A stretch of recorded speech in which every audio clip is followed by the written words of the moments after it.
Esta es la noche en el continente americano. Cuando amanece en Europa y cae la tarde en Asia. Así cae la noche en el continente americano y transcurre la mañana y la tarde en el resto del mundo. La noche, bajo la dirección de Claudia Gurizati. Amigo, Colombia está contigo. Policía, amigo, Colombia está contigo. Policía, amigo, Colombia está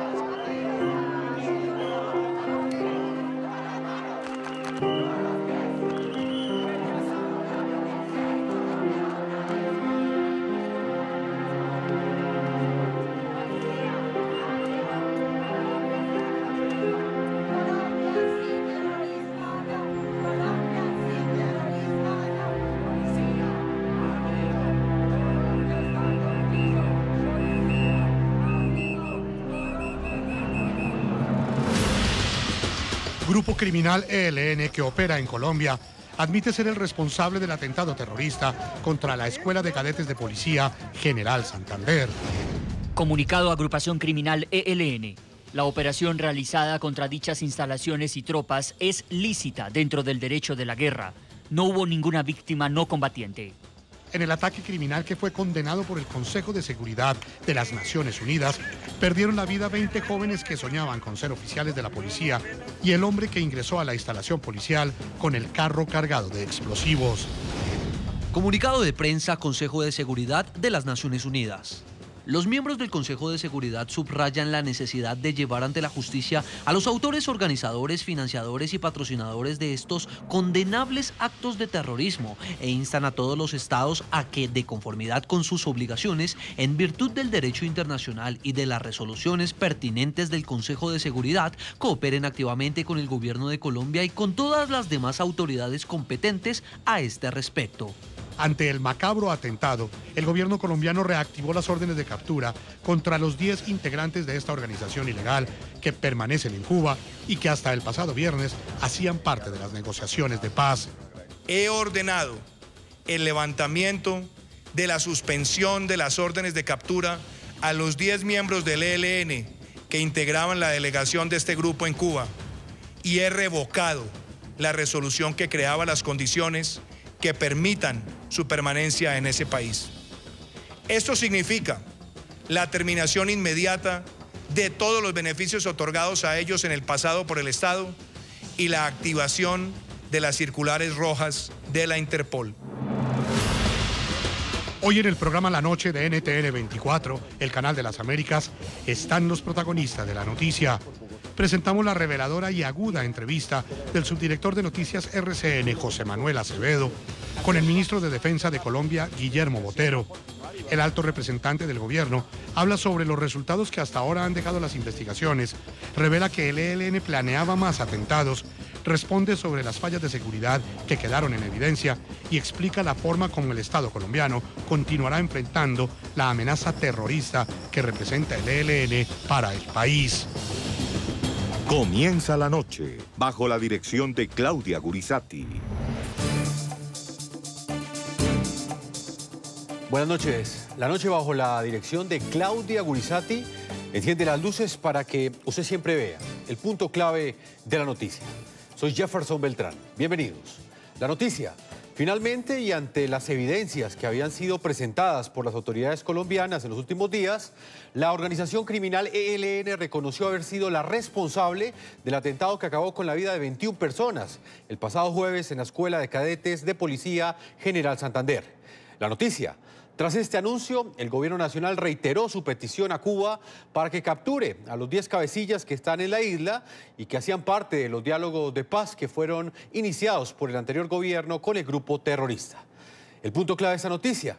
La polémica radica en que pese a la acción cometida por el ELN y el rechazo internacional que esta acción ha recibido, Cuba ha asegurado que respetará los protocolos que para estos casos fueron establecidos en la negociación. Esto significa en la práctica que no accederá a la petición de la Cancillería colombiana. El punto clave de esta noticia. Sobre esta polémica y las acciones que ejecutará el gobierno colombiano para enfrentar la amenaza que representa el ELN para Colombia, nuestro subdirector de Noticias RCN, José Manuel Acevedo, entrevistó al ministro de Defensa, Guillermo Botero. Hoy en la noche, la entrevista completa.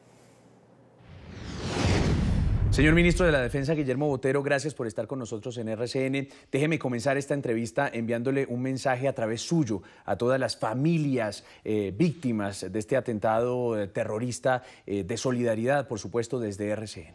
Sí, verdaderamente eso es lo más doloroso, claro está, la pérdida de estas vidas humanas y el sufrimiento de las familias. Yo ya lo he expresado en varias oportunidades, que mis condolencias son las más profundas, que si bien se nos ha arrugado el corazón, seguimos con ímpetu, con energía, que seguimos luchando por el bien de este país. Y a esas familias, pues hay que relevar que sus hijos escogieron el camino de hacer el bien. Cuando uno ingresa a la policía es porque quiere hacer el bien. Y que ese era un propósito de vida. Y que apenas estaban comenzando a vivir, porque son jóvenes muertos entre 18 y 25 años, en un centro académico, que se supone que es intocable, y pasa semejante crimen, y de esta manera tan absolutamente violenta, 70 kilos de explosivo. ¿Quién sabe qué otras intenciones tenían de afectar un grupo aún mayor? Afortunadamente, la providencia en ese sentido fue grande con nosotros, pero de todas maneras, estas 20 personas nos tienen con el corazón arrugado y con una tristeza infinita. Las exequias de hoy en la misa, porque no eran propiamente unas exequias, en la catedral privada, yo creo que conmovieron a muchísimos colombianos, especialmente a mí que tengo esta responsabilidad de ser ministro de Defensa. Sin duda, ministro. De todas maneras, este también es tiempo de explicaciones, de tratar de revisar qué fue lo que pasó. Y muchos colombianos se preguntan cómo era posible que un carro cargado de 80 kilos de un explosivo poderoso estuviera transitando por Bogotá como si nada y se metiera en esa escuela de cadetes General Santander. ¿Qué fue lo que pasó? ¿Qué falló, ministro? No, yo pienso que lo primero es pensar que todo el enfoque y toda la acción tiene que estar concentrada en el sujeto activo. Y es precisamente en este guerrillero del ELN y unos eventuales cómplices para tratar de llegar a la verdad. Después vendrán las investigaciones internas, si hubo fallas en la seguridad, que es posible que haya ocurrido, pero yo diría primero son los sujetos activos de este execrable crimen y de esta masacre, porque no puede denominarse de otra manera, que atenta contra los derechos humanos, puesto que fue ejecutada nada menos que en un centro académico, en un centro de formación profesional, como es la Escuela de Cadetes Francisco de Paula Santander. Entonces, eso es lo primero que hay que anotar. Sí, es posible que haya habido fallas, pero a nosotros lo que estamos concentrados es sobre los sujetos activos. Está establecido el autor material, claro está, pero además tenemos que profundizar para consolidar la responsabilidad en los autores intelectuales, que de hecho ya sabemos que ha podido pasar, pero hay que ayudar a ese acervo probatorio para que esto tenga muchísimo más sustento de cara al juicio que tendrán que rendir ante la justicia. José Aldemar Rojas, de 56 años, alias Mocho o Kiko, pudo ser rápidamente identificado como el autor material del ataque terrorista que estremece a Colombia. Obtuvimos inmediatamente una fotografía del señor José Aldemar Rojas Rodríguez y eso nos permitió inmediatamente judicializar 3 testimonios del personal de guarda de la Escuela de Policía General Santander, quienes con la foto en la mano identificaron plenamente a la persona que había ingresado irregularmente a las instalaciones de la escuela. Una mano encontrada en el lugar del atentado permitió confirmar la identidad con la toma de sus impresiones dactilares. Se ha podido establecer que entre el año 2008 y 2010, como explosivista, perdió su mano derecha. De allí ese apelativo de Mocho. La mano izquierda del autor de este crimen fue ubicada en el campo de paradas en la tarde de ayer de la Escuela de Policía General Santander. Según el ministro de Defensa, no se han encontrado indicios que permitan concluir que Rojas Rodríguez se suicidó. Lo cierto es que él conducía la camioneta cargada de explosivos con la que irrumpió en el interior de la Escuela General Santander. Y en ese momento él echa reversa, se devuelve aquí y aquí es donde el vehículo explota. Frente a un dormitorio primordialmente de mujeres que tiene la Escuela de Cadetes. José Aldemar, desde 1994 era miliciano del ELN, según las investigaciones. Estuvo como cabecilla de este grupo delictivo en varias oportunidades, en algunos frentes, y claramente hizo parte del Frente Domingo Laín Sáenz. Posteriormente, en 2003, se convirtió en cabecilla explosivista e instructor del Frente Adonai Ardila del ELN.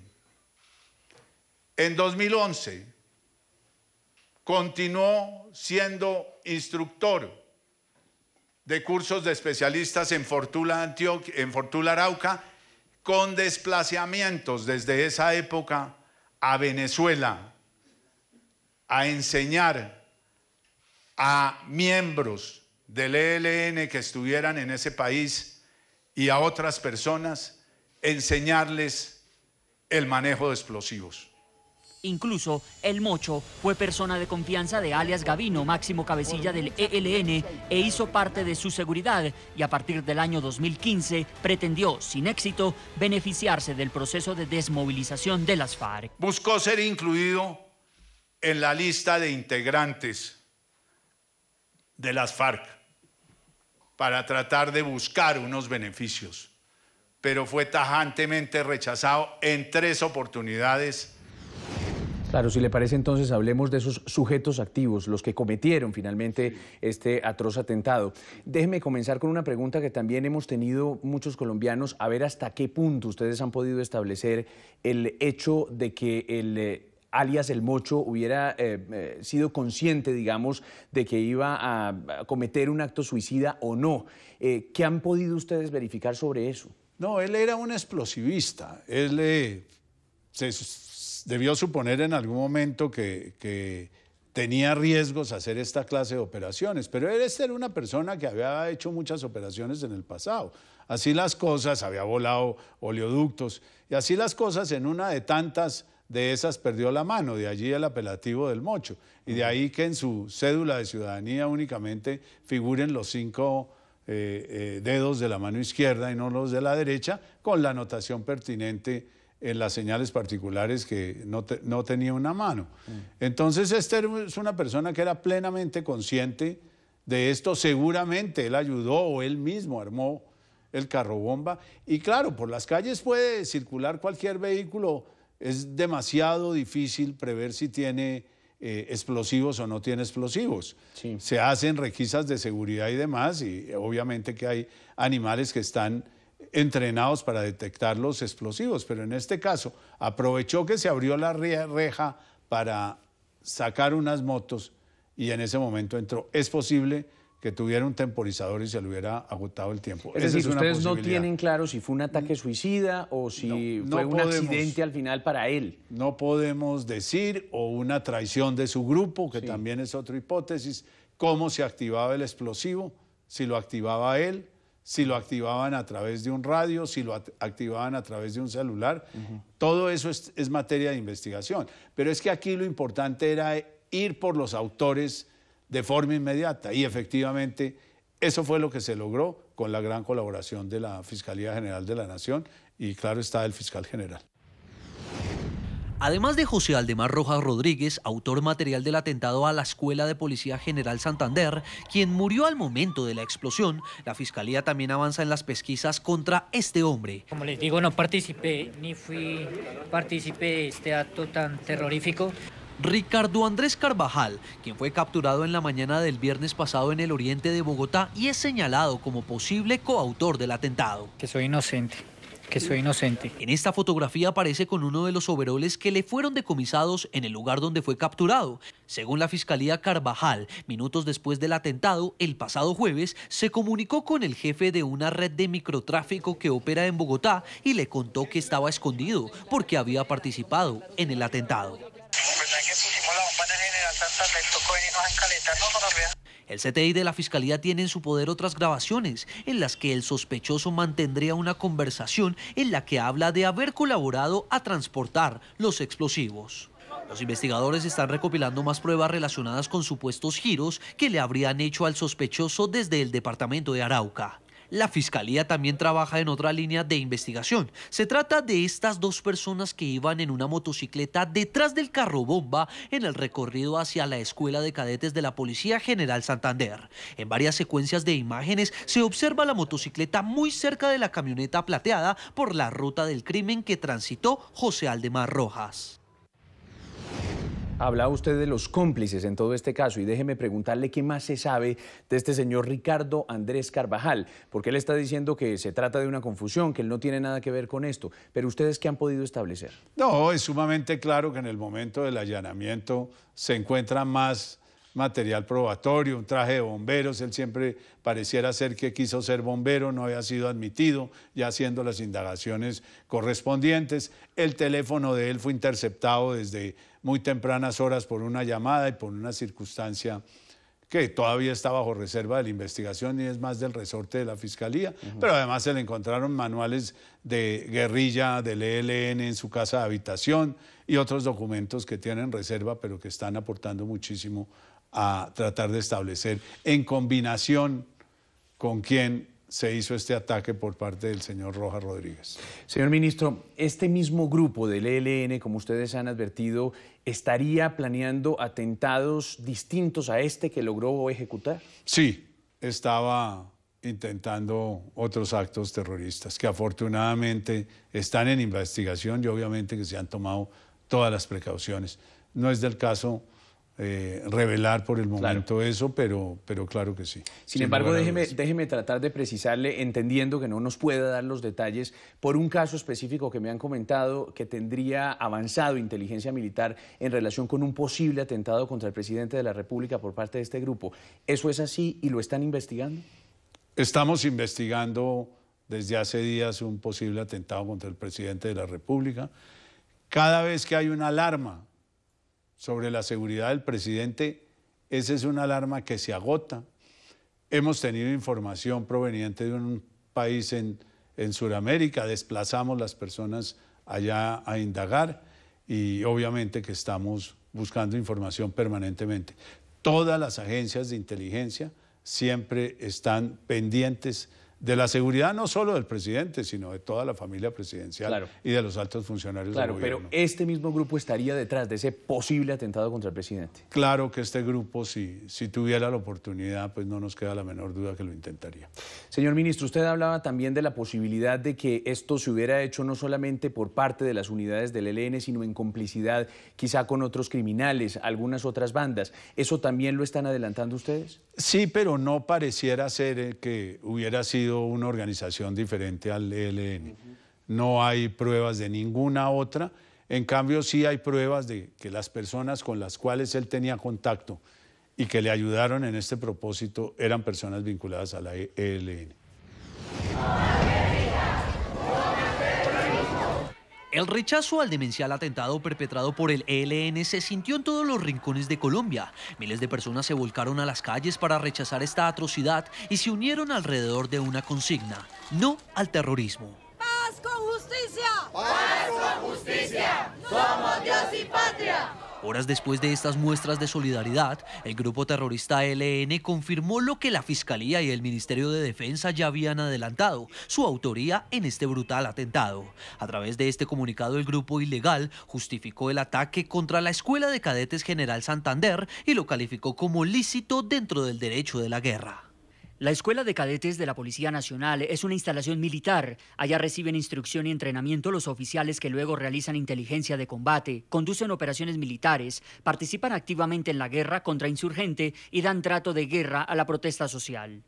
Por tanto, la operación realizada contra dichas instalaciones y tropas es lícita dentro del derecho de la guerra. No hubo ninguna víctima no combatiente. En la misiva, el ELN intentó justificar esta atrocidad enumerando los operativos de las fuerzas del Estado contra esta guerrilla que el pasado jueves en la mañana sembró terror al masacrar a 20 estudiantes, quienes desarmados murieron al ser alcanzados por la explosión de 80 kilos de pentolita. Las Fuerzas Armadas gubernamentales aprovecharon este cese para avanzar las posiciones de sus tropas de operaciones, ganando ubicaciones favorables difíciles de conseguir sin el cese.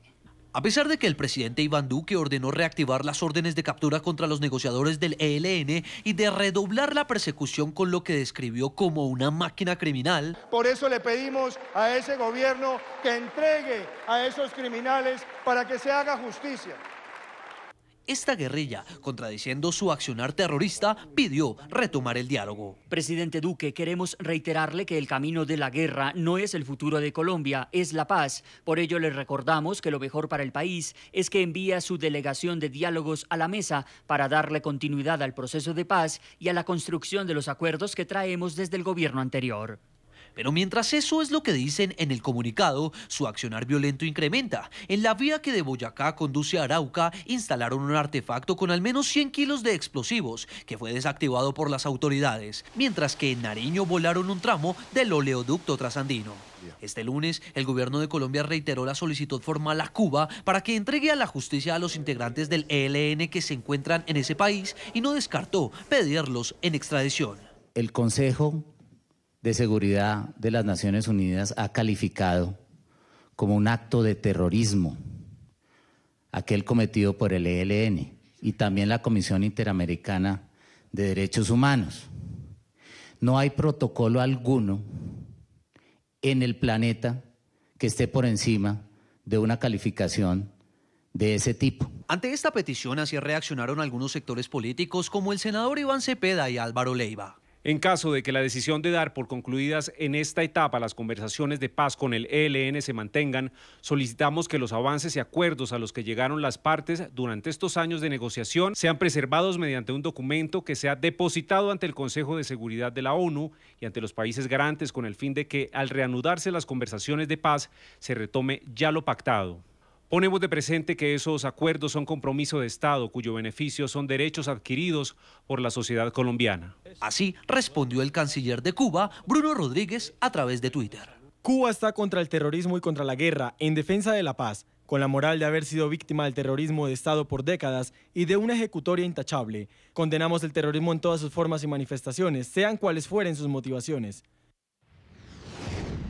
Ministro, con la decisión que anunció el presidente el pasado viernes sobre el levantamiento de la suspensión de las órdenes de captura, la reactivación de esas órdenes de captura, pues hay que ver qué va a hacer Cuba, a quien formalmente ustedes han solicitado haga cumplir la circular roja que pende sobre algunos de esos negociadores. Sin embargo, recientemente, tanto Iván Cepeda, el senador Iván Cepeda y Álvaro Leiva ha dicho que piden que se respeten los protocolos de salida de esos mismos negociadores que estaban cobijados con esa suspensión de las órdenes de captura. ¿Qué piensa usted de eso? Sí, ese es un asunto que atañe exclusivamente a Cancillería, José Manuel, y será el doctor Carlos Holmes Trujillo quien deba responder e informar al país sobre esa circunstancia, conjuntamente con el doctor Miguel Ceballos, que es el alto comisionado de paz, que obviamente también tiene en este tema una participación muy activa. Sí, pero es tolerable, digamos, que se piense que se respeten, como piden algunos, esos protocolos de salida, o lo que tendría que actuarse es de manera mucho más contundente y rápida. Pues de manera mucho más contundente y rápida. Es que estamos frente a un crimen que es un crimen de lesa humanidad. Estos son asuntos que no dan espera. A la mayor brevedad hay que poner estos individuos a buen recaudo en la justicia colombiana. Sí. Ministro, ustedes han dicho, y no es la primera vez, que algunos de estos miembros del ELN se refugian en Venezuela o cometen ataques en Colombia, pero luego se desplazan rápidamente del otro lado de la frontera. ¿Qué va a pasar si esta situación sigue y si Venezuela, como dicen algunos, sigue protegiendo a los miembros más notables del ELN? ¿Qué puede hacer Colombia? Sí, este es un hecho y una realidad. Obviamente que lo he intentado por la vía diplomática y no ha producido los resultados. Nosotros lo que hemos hecho es vigilar muchísimo más la frontera y específicamente en los eventuales puntos donde ellos pueden estar. Nosotros vivimos pendientes con inteligencia cómo pueden ser unos desplazamientos y si eventualmente llegan a entrar a Colombia, inmediatamente serán capturados. Ya hay operaciones que lógicamente están andando y que garantizan esa seguridad en la frontera. Pero quiero ser sumamente claro, nosotros nunca provocamos a Venezuela, ni tampoco nos dejamos provocar. Claro, pero si de todas maneras sigue esa protección, ¿qué va a hacer Colombia? ¿Solamente puede atenerse a lo que ocurra aquí en el territorio nacional? Claro, no puede hacer cosa diferente a lo que ocurre aquí en el territorio nacional. Sí, ministro. Oía recientemente también sobre alguna tesis que planteaban algunos expertos en seguridad en relación con que este atentado del ELN hubiera podido ser cometido por una fracción del ELN, pero no necesariamente con el consentimiento y conocimiento del comando central de esa guerrilla. ¿A usted le cabe esa posibilidad en la cabeza? No, yo creo que esa es simplemente una distracción que se quiere hacer, se le quiere dar un carácter regional, local, individual, pero no responde a esa lógica. Esto no se planea tan fácilmente y desde tanto tiempo antes, porque comienza con la adquisición del vehículo y con la negociación primero y luego posteriormente con el título translaticio de dominio. Entonces esto es una operación que llevaba alrededor de un año planeándose. Esto no es una operación que surge de la noche a la mañana. Está toda la traza del vehículo desde Arauca prácticamente hasta Bogotá, a través de las cámaras de los peajes y hemos venido reconstruyendo qué fue lo que pasó, así como reconstruimos toda la tradición del vehículo, que esto nos dio unas ayudas sumamente interesantes. Ministro, ¿quiénes en concreto dentro del ELN podrían haber estado detrás del perfeccionamiento de este atentado terrorista? Nosotros tenemos fuentes de inteligencia que unen a este señor El Mocho, Rojas Rodríguez, con el Círculo de Protección de Gavino. Hay información de vieja data que así lo muestra. O sea que este era una persona que tenía contacto con el COSE. Ministro, ¿qué viene ahora en términos de ofensiva en contra del ELN cuando ya se ha anunciado formalmente que se rompen esos diálogos y se reactivan esas órdenes de captura?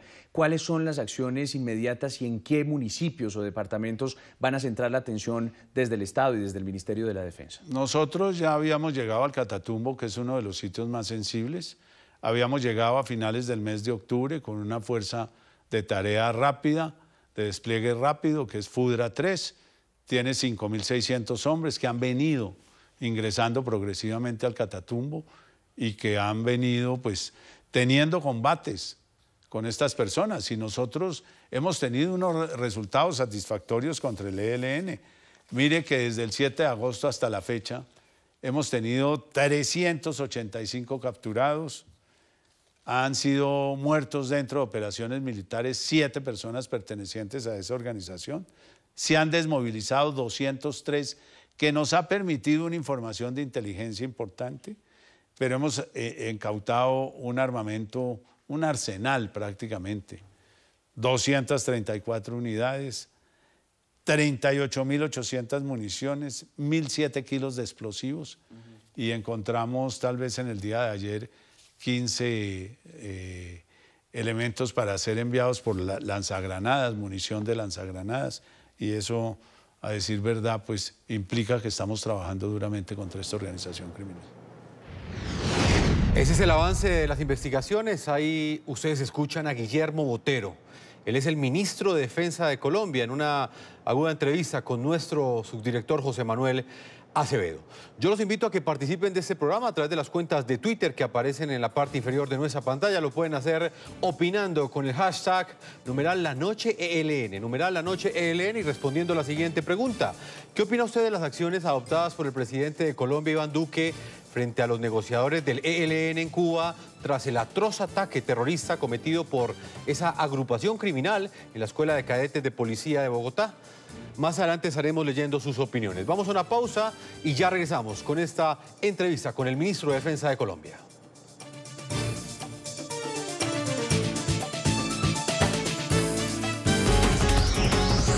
Ya regresamos con La Noche.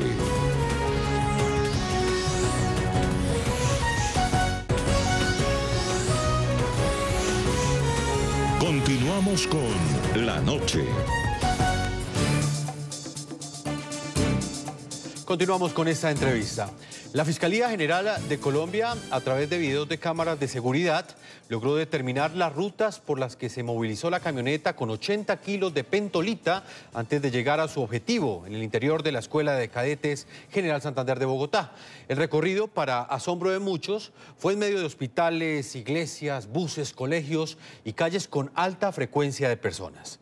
Sobre los hallazgos que han encontrado las autoridades en estos 4 días de investigaciones, habló el ministro de Defensa, Guillermo Botero, con nuestro subdirector de Noticias RCN, José Manuel Acevedo.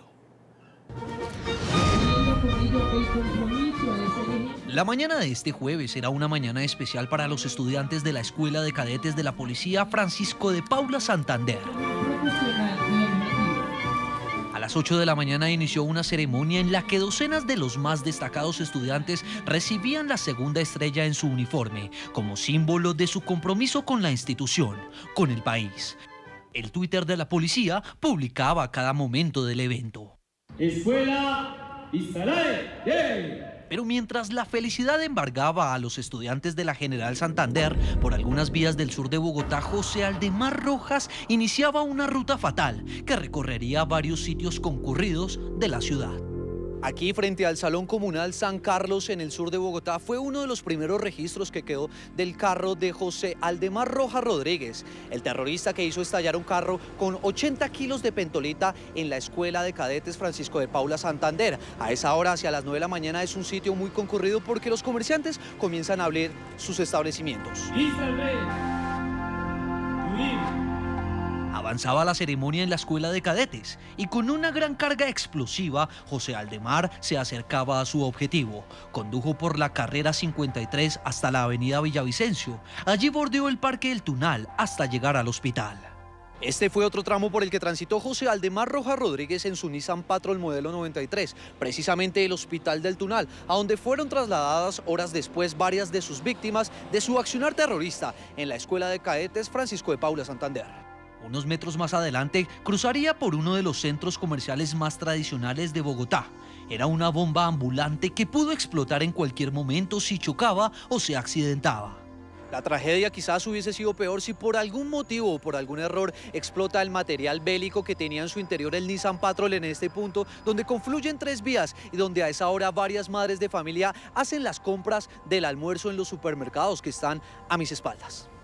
El recorrido continuó y unos metros más adelante las cámaras del sector del barrio El Carmen lo volvieron a captar.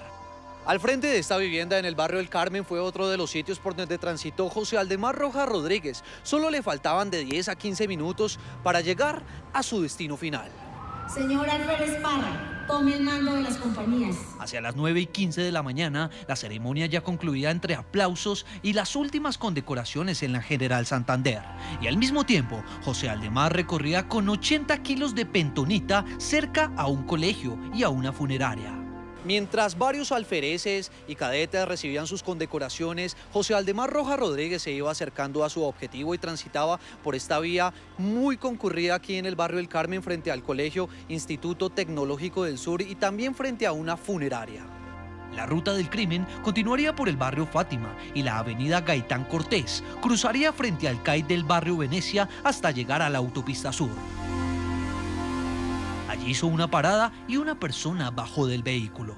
Que a las 9:25 se estaciona a nivel de la estación de Transmilenio de Venecia. Allí desciende del vehículo una persona hacia las 9:24 minutos. 4 minutos después, y cuando ya había culminado el evento, el Nissan Patrol modelo 1993 ingresó al complejo policial y explotó, generando el que es considerado el peor atentado terrorista en la historia reciente de Colombia. Cuando él llega frente al casino de oficiales, se le acerca a inquirir lo que está haciendo allí. Él es cuando acciona la reversa, da una vuelta y en el lugar 100 metros más adelante explota el vehículo. Se nos decía desde hace algunos años que el ELN era una guerrilla residual, que había perdido la capacidad militar, que estaba muy debilitada. Y mire usted lo que lograron hacer el pasado jueves en la ciudad de Bogotá. ¿Es posible derrotar al ELN por la vía militar? Claro que es posible, sin lugar a dudas, y lo vamos a hacer, y de hecho lo estamos haciendo. Estos datos que le acabo de leer, que son unos datos precisos, exactos, entre el 7 de agosto y el 17 de enero, pues muestran que eso es así, que eso es posible, y que en la medida en que tengamos la colaboración de los ciudadanos, porque aquí hay que hacer entender a los colombianos que la seguridad es un concepto colectivo, que la seguridad es de todos, que únicamente participando de las redes de participación cívica, cuál ha sido el propósito del presidente Duque de llegar al 1 millón de colaboradores en el año, tendremos más información que nos permite anticipar los hechos. Si aquí alguien hubiera sospechado en su momento que se estaba armando un carrobomba y hubiese informado a las autoridades, pues inmediatamente hubiéramos caído sobre ellos y es muy posible que uno pudiera evitar este tipo de actos. Y ahí inevitablemente llegamos otra vez a analizar las fallas eventuales que se pudieron cometer. Es decir, si usted pudiera, yo entiendo que quiere concentrarse ahora en el asunto del sujeto activo, en los sujetos activos como usted dice, pero si usted dijera, esto es lo que vamos a cambiar para que un hecho atroz como este no vuelva a ocurrir, ¿cuáles son esas medidas que van a tomar desde el Estado colombiano? Eso lo vamos a cambiar, claro, pero ahora sí no puede ser que el culpable es la persona de seguridad de la escuela de cadetes. Eso no podemos llegar a ese absurdo. Los culpables son unos sujetos criminales de una organización criminal, de un GAO, de un grupo armado organizado. Ellos son los responsables, no la eventual persona que estaba cuidando la puerta y que al sacar una moto dejó la reja abierta para sacar la moto. No, ese no puede ser el responsable. Claro, ministro, pero ¿cómo estamos cuidando las fronteras, por ejemplo, de una ciudad capital como Bogotá para establecer, digamos, que no entren esos explosivos? Porque, entre otras cosas, ¿de dónde venían los explosivos, ministro? No, los explosivos pueden venir de diferentes fuentes. Pueden ser explosivos hurtados a ventas legítimas que ha hecho la industria militar. La industria militar es un fabricante de explosivos, esa es una posibilidad. Han podido entrar de contrabando, esa es otra posibilidad, por cualquiera de los países fronterizos o a través de cualquier otro... Pero estos en particular ustedes no tienen establecidos. No, todavía, es que esto sucedió hace muy poco. Esta es una investigación que en un tiempo récord de 18 horas logró establecer la verdad. Ojalá pudiéramos siempre replicar las investigaciones a la velocidad que se hacen en este caso. Y había capturas y era una realidad y se pudo establecer el autor material y se establecieron un sinnúmero de guías para la investigación que está adelantando en este momento la Fiscalía. O sea que hay otras cosas que en la medida en que van pasando los días y que se va completando la investigación, pues nos van a dar mayores luces, pero es que hay que recordar que estamos a escasos 4 días. Eso es verdad. Ministro, y permítame preguntarle por una preocupación que seguramente tendrán las familias de los secuestrados ahora que inevitablemente se recrudecerá la guerra con el ELN. ¿Qué va a pasar con esos secuestrados? ¿Cuál es el mensaje para esas familias? Y sobre todo, ¿se va a establecer alguna especie de contacto humanitario o a preservar con esa guerrilla de cara a posibles liberaciones de los secuestrados? La Iglesia siempre ha sido un gran colaborador, sin lugar a dudas, y la Defensoría del Pueblo en muchos casos también ha jugado este papel, amén de otras organizaciones, de Naciones Unidas, en fin, hay unos organismos multilaterales que prestan colaboración en estos casos.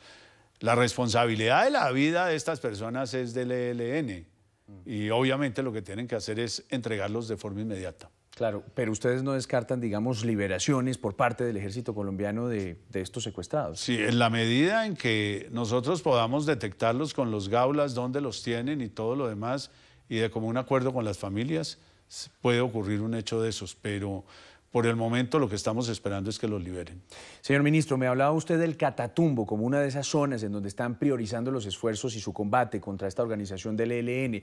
¿Qué otras regiones del país le preocupan en relación con la actuación de esta guerrilla? Sin lugar a dudas que en el Bajo Cauca antioqueño, donde también confluyen otras fuentes del mal, ahí tenemos GAOs residuales, ahí tenemos Clan del Golfo y ahí también tenemos ELN.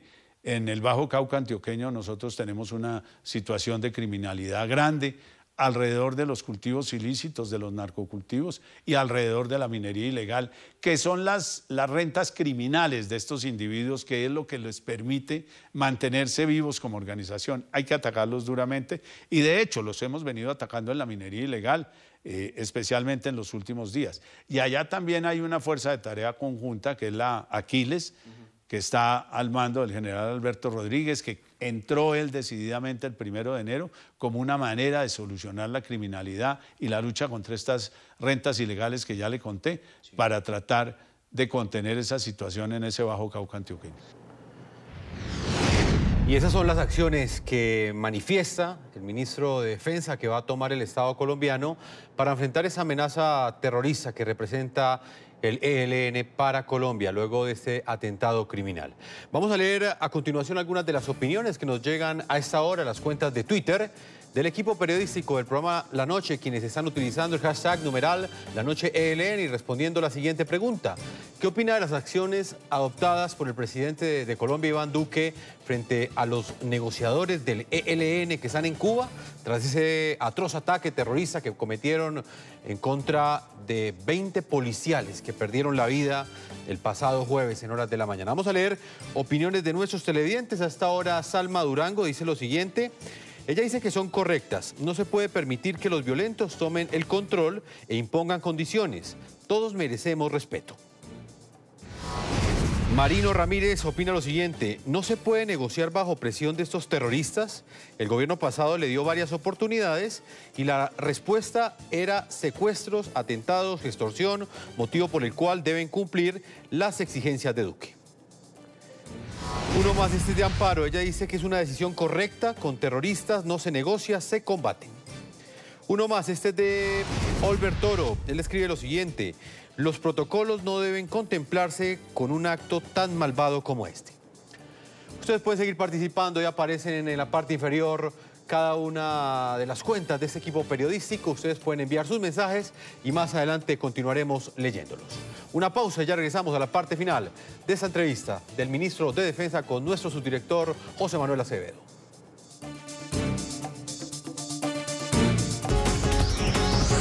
Ya regresamos con La Noche.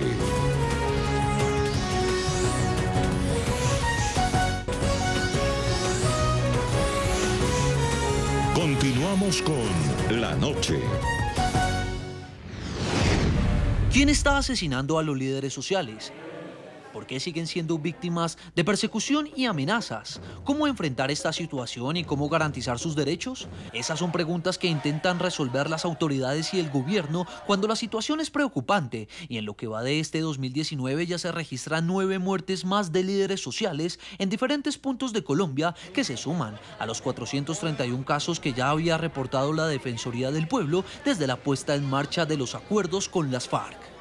Precisamente, frente a este preocupante fenómeno, la Comisión Interamericana de Derechos Humanos señaló que los homicidios se están presentando donde hay lo que calificó como una implementación deficiente del acuerdo de paz. El Estado debe investigar de oficio hechos de esta naturaleza y sancionar a los responsables materiales e intelectuales. Esto debe incluir el desarrollo de líneas de investigación bajo la hipótesis de que estos asesinatos pudieran haber sido cometidos en conexión con la labor de defensa de los derechos humanos. Tras una visita de varias semanas que realizó a finales del año pasado a Colombia, la CIDH indicó que los homicidios se están presentando precisamente en zonas con factores de riesgo por disputa de grupos armados por el control de la minería ilegal, el narcotráfico y la restitución de tierras. Por ejemplo, si se comparan las zonas de los 9 asesinatos en lo que va de este 2019, coinciden con los territorios donde más han crecido el número de hectáreas de coca cultivadas en Colombia. Vean ustedes, 2 asesinatos en el departamento de Nariño, donde según el último informe de las Naciones Unidas, al cierre del 2017 existían un total de 45.735 hectáreas de coca cultivadas. 2 asesinatos en el Cauca, donde se registraron 15.960 hectáreas de coca. Un asesinato en norte de Santander que tiene 28.244 hectáreas de coca. Un asesinato en Antioquia, donde se contabilizaron 13.681 hectáreas de coca. Y un asesinato más en Caquetá, que registró, según el estudio de la ONU, 11.793 hectáreas de coca. Las cifras corroboran la teoría de que los líderes sociales están atrapados en medio de los intereses criminales de la coca. Y esa afectación a ellos la producen particularmente organizaciones criminales tales como los grupos armados organizados residuales el Ejército de Liberación Nacional, el Clan del Golfo, la organización criminal que más está afectando en el territorio a nuestros líderes sociales, y los caparrapos también. En un 65% de los casos, los homicidios se deben a organizaciones criminales. Este martes, el presidente Iván Duque se comprometió a redoblar esfuerzos para enfrentar este fenómeno y se refirió a la labor de la Fiscalía sobre el esclarecimiento de 126 muertes de líderes sociales. Pronunció el nombre de los responsables. Tenemos grupos armados ilegales como el ELN, el Clan del Golfo, los Pelusos, los Caparrapos y otros. Rechaza esa situación y vamos a ser contundentes con esos grupos. Ministro, hemos hablado también en las últimas semanas y meses de la situación muy delicada de los líderes sociales en Colombia. El ELN, por cierto, tiene responsabilidad, que ustedes sepan, en la muerte de algunos de esos líderes sociales. Sí, verdaderamente la lista es una lista larga, como usted sabe, se comenzó esa contabilización, estamos haciendo una retrospectiva hasta el año 2010, pero digamos de 2016 a 31 de diciembre de 2018, habían sido sacrificadas 231 personas. En este año tenemos 7 líderes sociales y una tentativa contra otro que afortunadamente, no digo que salió ileso, salió herido, pero se encuentra fuera de peligro. Y claro que tiene responsabilidad en esos 238, ni más faltaba que no. Sí. Ministro, finalmente yo quisiera preguntarle, digamos, por el mensaje que envía incluso la línea dura del partido de gobierno, del Centro Democrático, en relación con que a este gobierno le ha faltado algo de mano firme. ¿A usted le parecen justas esas críticas? No, claro que no, eso no ha sido así, por el contrario. Aquí montamos 2 planes, el que la hace la paga y el plan Diamante. Los resultados están allí. ¿Cuáles son los resultados? Una disminución hasta el 31 de diciembre del 15% en toda la criminalidad en su conjunto. Nosotros los homicidios los recibimos hasta el 7 de agosto con un crecimiento del 6%. Y terminamos del 7 de agosto al 31 de diciembre con un 1% de crecimiento, es decir, quebramos la tendencia. Obviamente, al hacer la combinación desde el 7 de agosto más lo que venía de antes, dio un crecimiento aproximadamente del 3,5% en los homicidios. Pero si no hubiéramos actuado, hubiéramos podido terminar con una cifra del 5 o 6%. En los hurtos los recibimos con el 23% y los tenemos ya por debajo de un dígito. Y cuando ya miramos las cifras en lo que va corrido de este año, tenemos en los homicidios cifras negativas y en los hurtos cifras negativas, que son los 2 flagelos más grandes que tenemos. Sí. En secuestros estamos por debajo del año pasado para el mismo periodo. Y redujimos también los secuestros. Tuvimos, porque no puedo decir solo, porque es una cifra que aterra, de 170 secuestros en 2018. Pero nosotros lo disminuimos significativamente entre el 7 de agosto y el 31 de diciembre.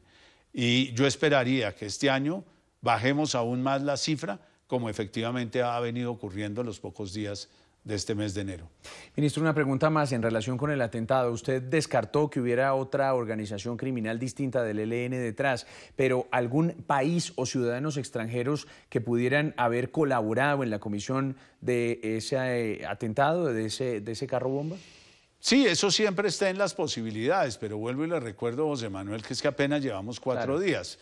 Pero lo que era con Gao residual, definitivamente esta persona trató de colarse en los frentes 10 y en el frente 45, lo conocían e inmediatamente lo sacaron de las listas. Nunca lo dejaron arrimar porque sabían clara y categóricamente que era un integrante del ELN, razón por la cual no entró a las listas que entregó el Gao residual. Pero que hubiera, por ejemplo, alguien de Venezuela o venezolanos vinculados con esto, ¿no se descarta todavía? Sería atrevido de mi parte sin las pruebas hacer esa afirmación. Pero estamos en todas las líneas investigativas, es decir, aquí actuamos sumamente rápido, pero la investigación va a continuar y va a continuar en los próximos meses y seguramente tendremos muchísimos más elementos de juicio. Señor Ministro de la Defensa, Guillermo Botero, gracias por estos minutos con RCN. A usted, José Manuel, por haberme invitado a su programa. Ahí están como siempre los protagonistas de la noticia en el programa La Noche. A todos nuestros televidentes los invito a que continúen enviando sus comentarios a www.ntn24.com. Nos pueden seguir escribiendo en Twitter en @NTN24, @Segurizati NTN24, @Jefferson NTN24, La Noche NTN24. La Noche seguirá encendiendo las luces para que usted siempre vea el punto clave de la noticia. Muy buenas noches.